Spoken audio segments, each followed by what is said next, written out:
श्री राधे राधे। भक्तों, भगवान श्री वेद व्यास जी ने महाभारत में गीता जी का वर्णन करने के उपरांत कहा है, गीता सुगीता कर्तव्या किमन्यैः शास्त्र विस्तरैः या स्वयं पद्मनाभस्य मुख पद्माद्विनिसृता। अर्थात गीता सुगीता करने योग्य है,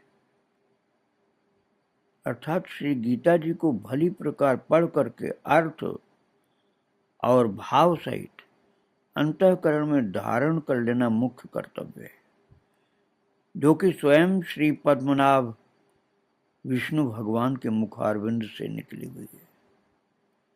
फिर अन्य शास्त्रों के विस्तार से क्या प्रयोजन है? तो स्वयं भगवान ने भी गीता जी के महात्म्य का वर्णन किया है। अध्याय 18 के श्लोक 68 से 71 तक, जो पहले आप सुन चुके हैं।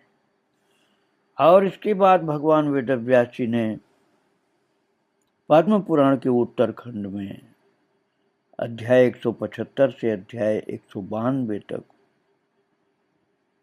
गीता जी के हर अध्याय का महात्म्य वर्णन किया है, जिसको आप श्रवण कर रहे हैं।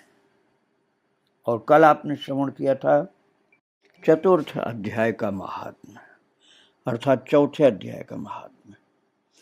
अब आज आप श्रवण करने जा रहे हैं गीता जी के 5वें अध्याय का महात्म्य। स्वयं भगवान महाविष्णु माता लक्ष्मी से गीता जी के अध्यायों का महात्म्य बता रहे हैं। और श्री भगवान कहते हैं, देवी, अब सब लोगों के द्वारा सम्मानित 5वें अध्याय का महात्म्य संक्षेप से बतलाता हूं, सावधान होकर सुनो। मध्य देश में पुरुकुत्सपुर नामक एक नगर है। इसमें पिंगल नामक एक ब्राह्मण रहता था। वह वेद पाठी ब्राह्मणों के विख्यात वंश में, जो सर्वथा निष्कलंक था, उत्पन्न हुआ था, किंतु अपने कुल के लिए उचित वेद शास्त्रों के स्वाध्याय को छोड़कर ढोल आदि बजाते हुए उसने नाच गान में मन लगाया। गीत, नृत्य और बाजा बजाने की कला में परिश्रम करके पिंगल ने बड़ी प्रसिद्धि प्राप्त कर ली और उसी से उसका राजभवन में भी प्रवेश हो गया। अब वो राजा के साथ रहने लगा और पराई स्त्रियों को बुला बुलाकर उनका उपभोग करने लगा। स्त्रियों के सिवा और कहीं उसका मन नहीं लगता था।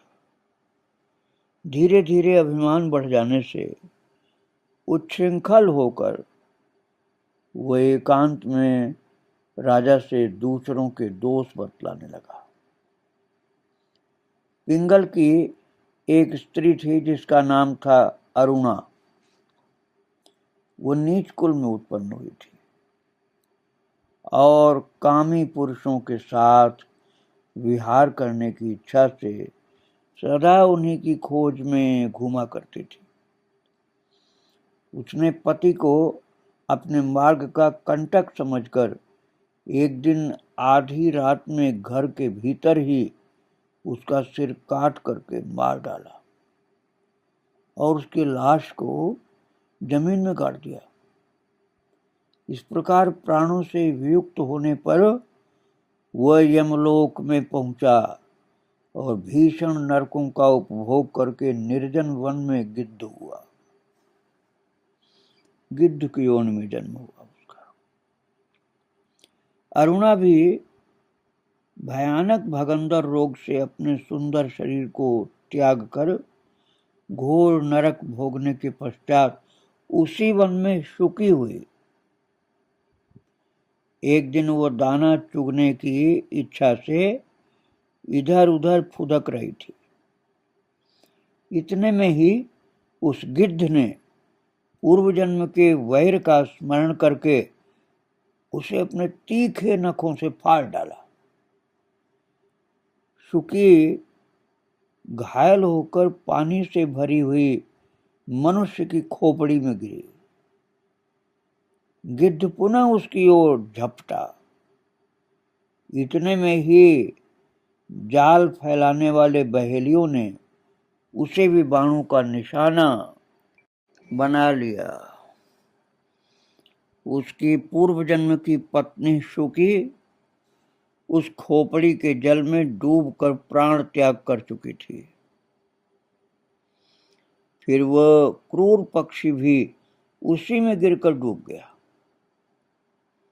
तब यमराज के दूत उन दोनों को यमराज के लोक में ले गए।